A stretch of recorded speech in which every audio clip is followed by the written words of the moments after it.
في الحسن الحسين من جميع البلايا واجعلنا يا ربي في الحسن الحسين من جميع البلايا يا ربي في الحسن الحسين من جميع البلايا وفي الحسن المالكين من الذنوب والخطايا وأدنا في أعمال بطاعتك وسلك في خدمتك دائمين وإذا توفيتنا فتوفنا مسلمين مؤمنين واختم لنا منك بخير أجمعين وصل وسلم على هذا الحبيب المحبوب للأسام والأرواح والقلوب وعلى أهله وصحبه ومن إليه منسوب وآخر دعوانا أن الحمد لله رب العالمين ببركة سورة الفاتحة.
Kamu tadi mobilnya udah cuman dapat ini.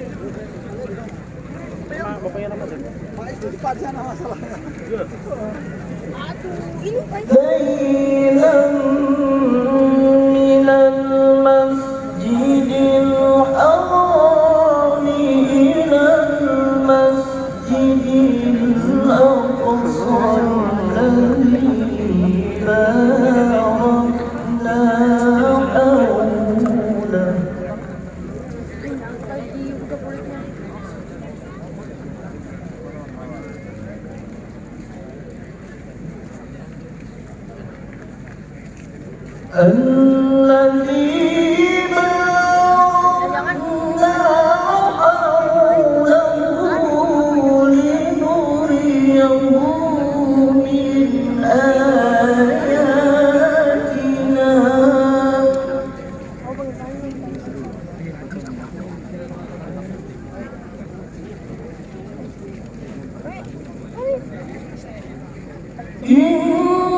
menggambarkan peristiwa yang disebutkan setelah tasbih itu adalah sesuatu yang besar, agung, karena asal kata sabbaha itu dari sabaha yang artinya berenang.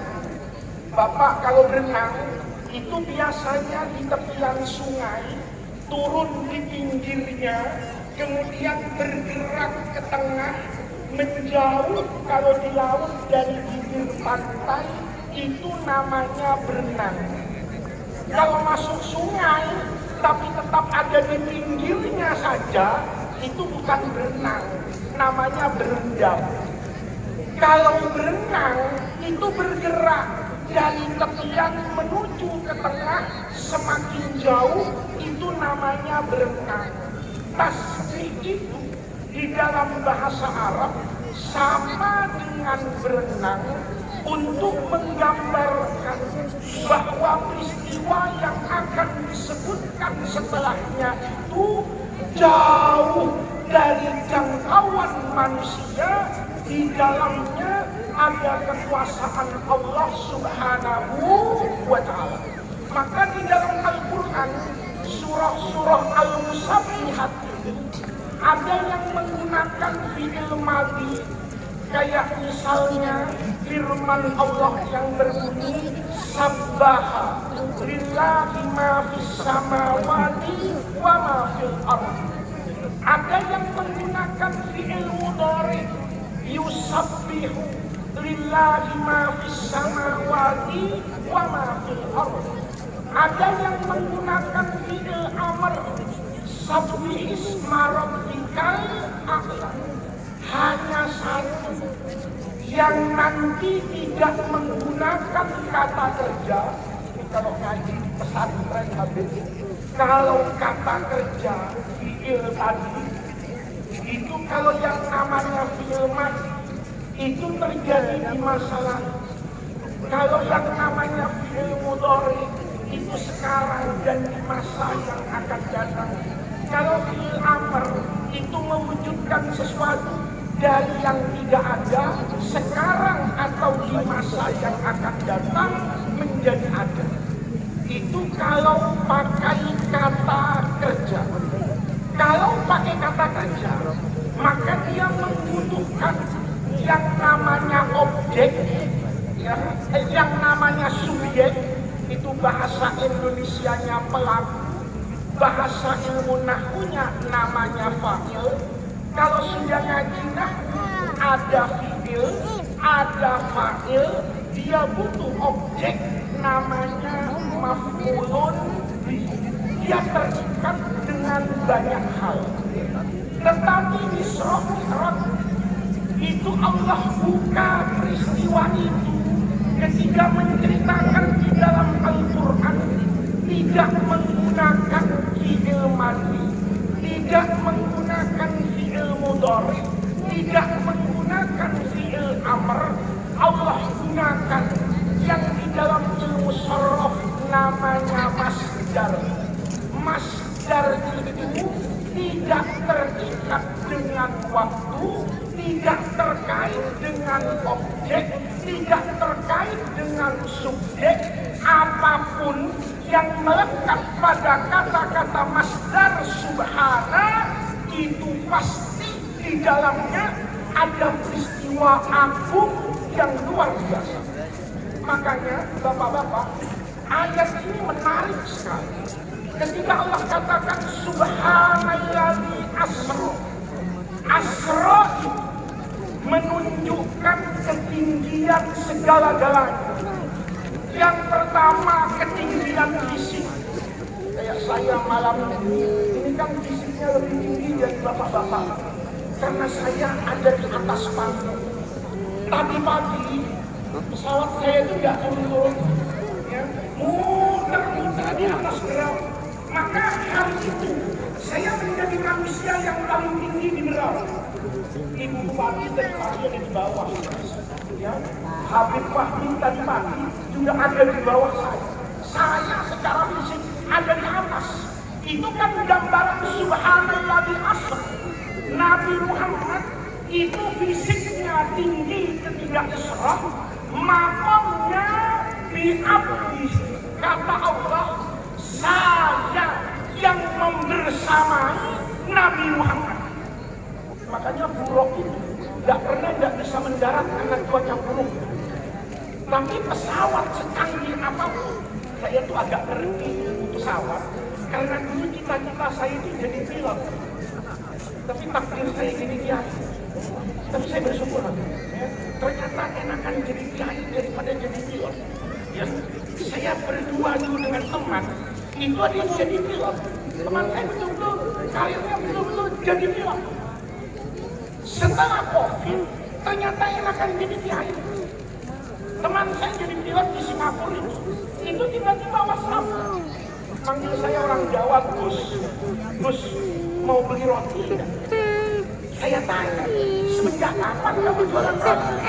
Karena saya tidak terbang, maka istri saya sekarang bisnis roti. Alhamdulillah, saya di Jakarta yang tidak merubah maknanya. Ayat tadi itu bisa diganti dengan banyak pilihan kata yang sama di dalam Al-Quran dan tidak salah. Misalnya, ini kan Nabi Muhammad pada puncak ketinggian, Nabi itu tidak dikatakan subhanallazi asra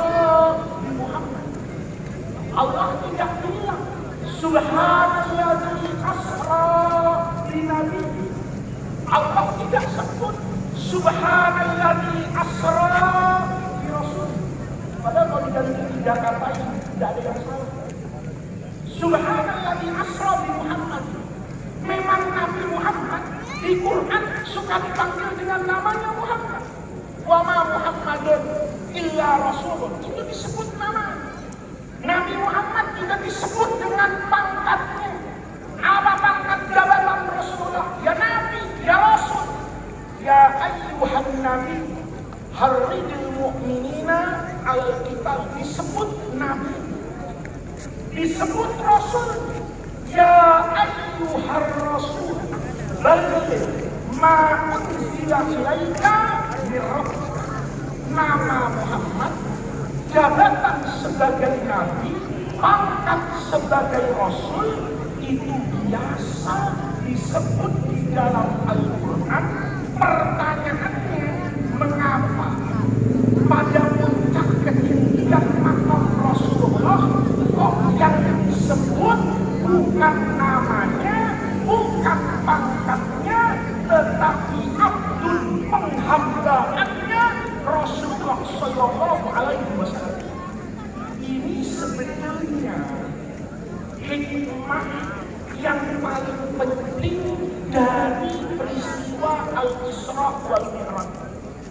Kalau cuma Isra Mi'raj itu kok bisa ya Nabi dari Masjidil Haram ke Masjidil Aqsa naik ke Sidratil Muntaha balik ke Mekah, itu selimutnya masih anget dalam waktu yang pendek. Sebetulnya kalau pakai akal manusia itu tidak ada yang aneh, tidak ada yang aneh. Buktinya saya nanya sama Habib Wahid, Habib, kalau misalnya pesawatnya cancel dari Balikpapan tadi, kalau naik mobil ke sini berapa jam? Kata beliau sekitar 15 jam jalan darat dari Balikpapan sampai sini. Ternyata saya dari Balikpapan ke sini itu cuma setengah jam. Kenapa? Karena naik batik. Coba naik Innova 15 jam.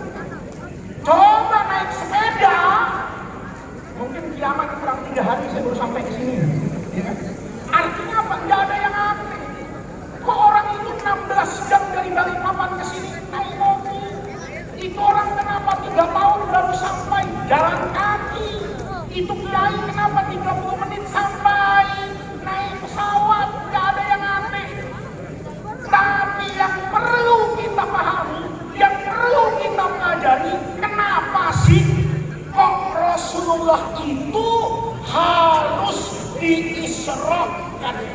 Bukan bagaimana Isra'nya, tetapi mengapa pada tahun itu Allah sama Allah di-Isra' dan di-Mi'rajkan.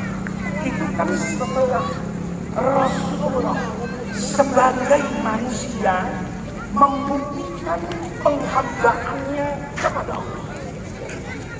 Nabi ketika diisrakan dan dimi'rajkan sama Allah, itu terjadi Bapak Ibu sekalian pada tahun yang disebut di dalam sejarah itu sebagai Amul Huzni, tahun penuh kesedihan. Tahun penuh kesedihan itu tahun apa? Itu yang kata ahli sejarah, Nabi itu dijadikan oleh Allah dalam banyak hal, tabiatnya, rencananya, jalan hidupnya itu manusia. Nabi Muhammad itu tidak kayak nabi-nabi sebelumnya. Kalau nabi-nabi sebelumnya menghadapi tantangan itu dikasih mukjizat sama Allah. Nabi Musa misalnya itu berdakwah itu cuma bawa tongkat. Begitu tongkatnya dilempar jadi ular. Semua tukang sihir kalah. Dilempar lagi, itu bisa bangun infrastruktur. Itu kalau tongkat itu ketemu. Ya. Kalau tongkat itu ketemu, saya minta KPK dibubarkan. Kenapa? Karena tiap pemerintah mau bangun infrastruktur, nggak usah pakai tender. Sering tender, sering banyak malingnya lah. Tapi kalau tongkat itu ketemu, bikin jalan aspal dari Berau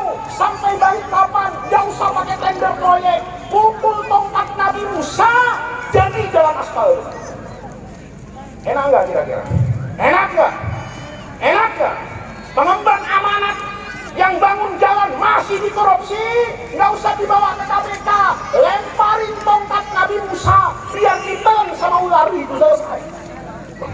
Itu hebatnya tongkatnya Nabi Musa. Nabi-nabi yang lain itu begitu, kecuali Rasulullah. Rasulullah itu dibuat dakwahnya itu logik, manusiawi. Untuk sukses berdakwah, misalnya, kenapa tahun itu disebut tahun Amul Huzni? Itu karena dua pendukung utama Rasulullah itu meninggal. Pendukung Nabi yang pertama itu siapa?